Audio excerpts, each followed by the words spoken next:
So today we're going to talk about how you can get more power out of your bike at lower RPMs. Because there's a good chance if you've got the stock gearing on your bike, whether it's a street bike or a dirt bike, you're probably not happy with the torque at low RPMs.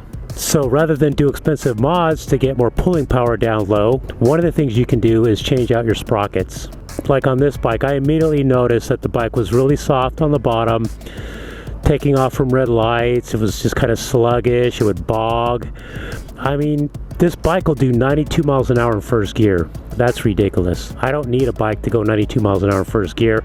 I don't need a bike that'll go 180 miles an hour. What I do need is a bike that pulls strong from, say, 0 to 150. I did my research and I found that most people with this bike, the Aprilia RSV4, are doing a combination of one tooth down on the front and one tooth up in the back, or two teeth up in the back. Now, I do a lot of street, so I don't want my gearing to be too high. So I'm going with minus one tooth in the front and plus one tooth in the back. And by going down one tooth in the front, that's like going up an additional 2.5 teeth in the back, depending on your bike. So what this should do for my bike is immediately make it pull harder off the bottom. And what it's also going to do, it's going to tighten up my gearing so I'm not spending so much time in between gears. It means I'm going to have to shift the bike sooner. But that's okay, because right now the gears are way too far apart. Every bike I've had, I've always changed the gearing. Usually on my dirt bikes, I've always gone up 2 or 3 teeth on the back. You know, I don't want to go overboard with it, but I definitely want the power to come on sooner.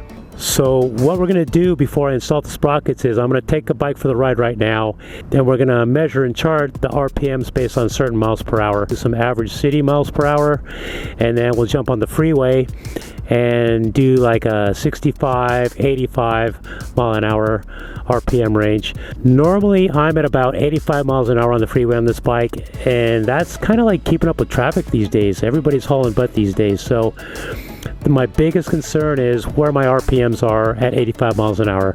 And I do want to give a big shout out to my new sponsor who supplied me with the sprockets. This is a shop over in the United Kingdom. They're called Aprilia Performance, run by Griff Woolley. And he wanted to be part of the program, so he's a new sponsor to my channel. So awesome, shout out to them. So let's quit the chat, or let's fire this thing up and go measure some RPMs.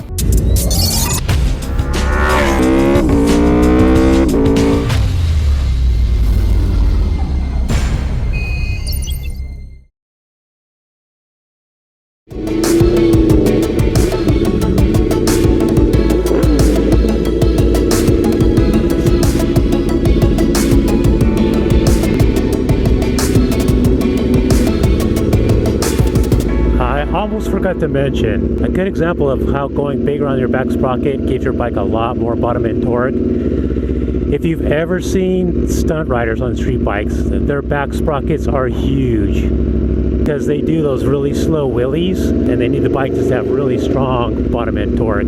I want the front end to come up with very little effort. What you guys are going to notice when I take off from this red light is the bike really bogs in first gear. With a different gearing on a race day or a track day, the bike will pull much harder out of corners. Alright.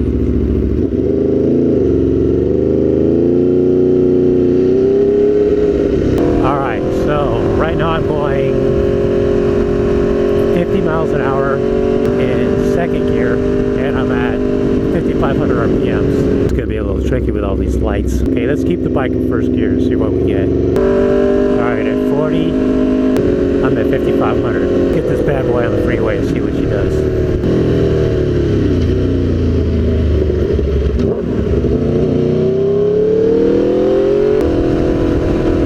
Alright, so fourth gear at 60 miles an hour is 4,500 RPMs. Fifth gear at 80 is 5,500 RPMs. Sixth gear at 80 is around 5,200 RPMs. At 85, I'm at 5,500. And at 90, I'm at 5,800.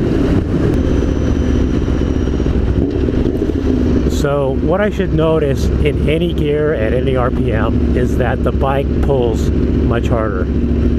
Also, since I'm going one tooth down in the front and one tooth up in the back, I'm thinking you can probably use your same chain if you can get your sprockets off without breaking your chain. Alright, let's go tear into this bike. Oh, and there's something else about changing your sprockets. You will sacrifice some fuel mileage because your motor has to turn faster to go the same speeds. This thing had terrible fuel mileage to begin with.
Alright guys, so we got the sprockets installed. As you can see, it was a pretty easy process. Took my time, took me about an hour, and I confirmed that I was able to use the stock chain, so that's going to save you right there about $150. Make sure when you're installing your sprockets you actually torque the countershaft sprocket bolt and the rear axle nut. I actually torqued mine, but I didn't show it on film. Also, if you don't have an air wrench to get off your countershaft sprocket bolt, I recommend you keep your back wheel on and put your bike on the ground and put it in first gear to crack that bolt loose. Okay, so I'm up here by Lake Matthews now, and to get here it was only about 1.5 miles from my house, and I short shifted the bike the whole way because I didn't want to have any feeling of the change in the gearing. I want you guys to experience that with me the first time. So what I'm going to do is I'm going to take off right now, and I'm going to give you guys a rider's impression of the change in the gearing. How it feels from taking off from a standstill, the bottom end pull between gears, stuff like that. And then after that, I'm going to measure the RPMs at the same speeds as earlier in the video so we can compare the two. Alright, let's ride.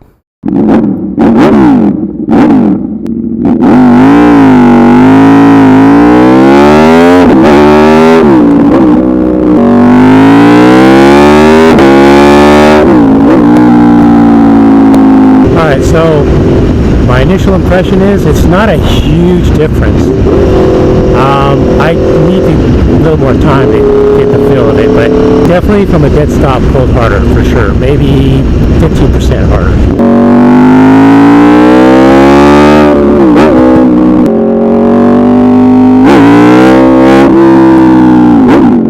Front end definitely comes up easier. Just a little snap of the clutch. But I want to feel how easy the front end comes up with no clutch.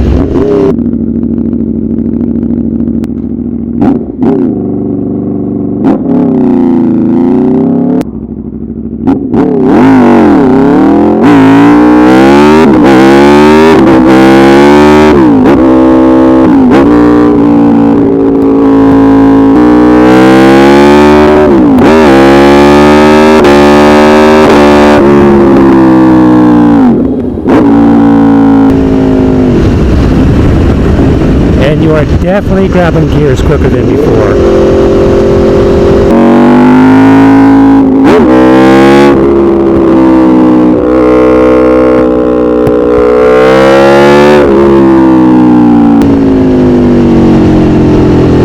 Definitely more pull there.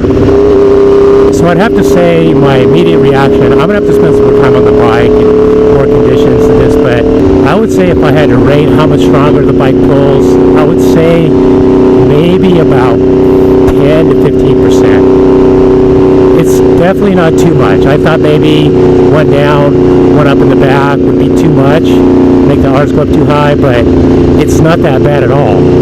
But the real test for me is the RPMs at 85 miles an hour, because that's my normal cruising speed on the freeway.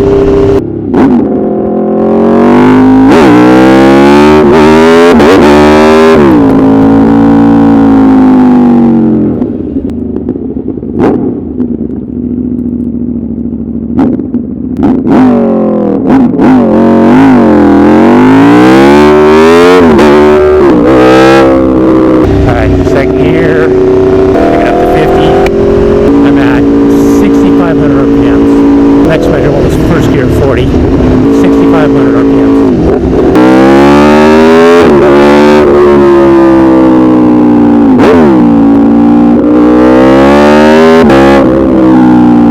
Fourth gear at 60 is 5,500 RPMs.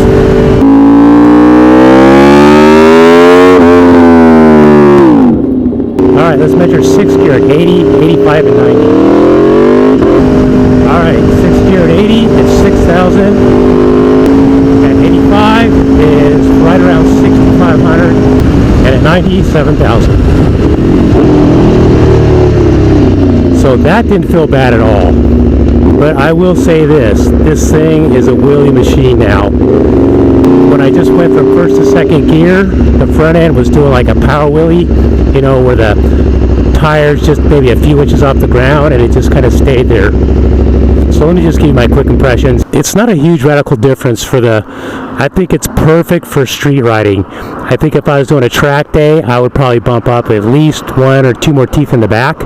But at this point, what little bit I've ridden it, I'm really happy with it. It feels great. But I think what happens when you buy your bike from the factory is they give you some really tame gearing, because people of all riding levels, skill levels are riding these bikes. They have a ton of potential, but they want to soften them up a little bit depending on your riding skill.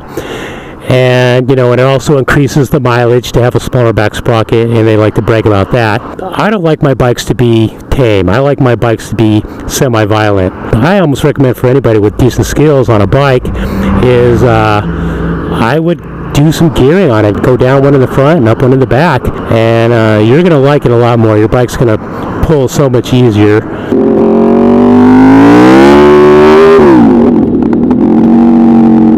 I got some track days coming up on this bike, and I'll definitely be putting the wheelie and traction control on either 1 or 2.